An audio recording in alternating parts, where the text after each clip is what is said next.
স্বপ্ন, সাহস আর অদম্য ইচ্ছাশক্তিকে সঙ্গী করে সারা দেশ ঘুরে দেখার এক ব্যতিক্রমী অভিযানে নেমেছেন এক বাংলাদেশি তরুণ। হাতে লাল সবুজের পতাকা নিয়ে কখনো পায়ে হাঁটছেন, আবার কখনো ছুটছেন ট্রাকে উঠে।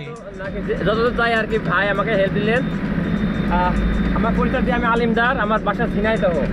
আমি বিনা টাকা ৬৪ জেলা ভ্রমণে বের হয়েছি। ঝিনাইদহের তরুণ ভ্রমণ পিপাসু আলিমদারের ছোট থেকে ছিল প্রবল ভ্রমণের ইচ্ছে, তবে বাধা হয়ে দাঁড়ায় আর্থিক অসচ্ছলতা।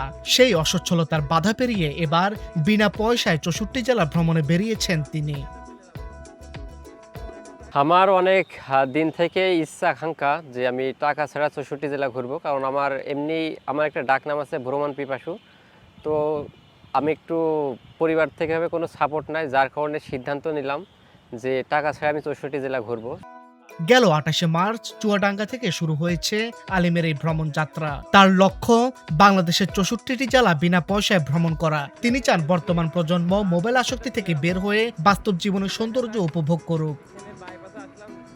বর্তমান প্রজন্ম অনলাইনে আসক্ত, গেম ক্যাসিনোতেও দেশটা ভরে গেছে। তো আমি চাই যে তারা এইসব আসক্তি থেকে বের হয়ে আসুক, দেশটাকে জানুক এবং দেশটাকে ভালোবাসুক এবং বাংলাদেশটাকে ভ্রমণ করে দেখুক, যেটা আমি করতেছি। এবং আমি একটা প্রমাণ করতে চাই যে টাকা ছাড়াও যে ৬৪ জেলা ঘোরা যায়, আর সেটা আমি আর কি একটা প্রমাণ হিসেবে সবাইকে দেখিয়ে দিতে চাই।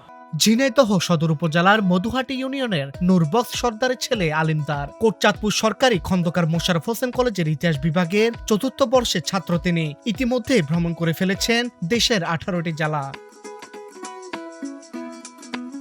তিনি জানান তার এই বিনা টাকায় ৬৪ জেলা ভ্রমণের কথা শুনে সকলে এগিয়ে এসে খাওয়াচ্ছেন, ভাড়া ছাড়া গাড়িতে গন্তব্যে পৌঁছে দিচ্ছেন, কেউ বা থাকতে দিচ্ছেন। আর এভাবে চলছে তার রোমাঞ্চকর ভ্রমণ যাত্রা। গায়ে পতাকা, ঘাড়ে ব্যাগ, আর যখন আমি রোদের ভিতরে হেঁটে যাচ্ছি রাস্তা দিয়ে, তখন অনেকেই উৎসাহ নিয়ে ডাক দিচ্ছেন যে আমার উদ্দেশ্যটা কি।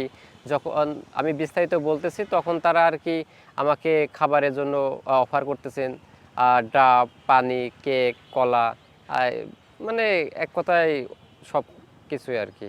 আলিমদারের এই ব্যতিক্রম ভ্রমণ উদ্যোগকে সাধুবাদ জানাচ্ছেন বহু মানুষ। আলিমের ইচ্ছে দেশের গণ্ডি পেরিয়ে লাল সবুজের পতাকা নিয়ে একদিন বিশ্ব ভ্রমণ করবেন, বিশ্বের বুকে উঁচিয়ে ধরবেন বাংলার পতাকা।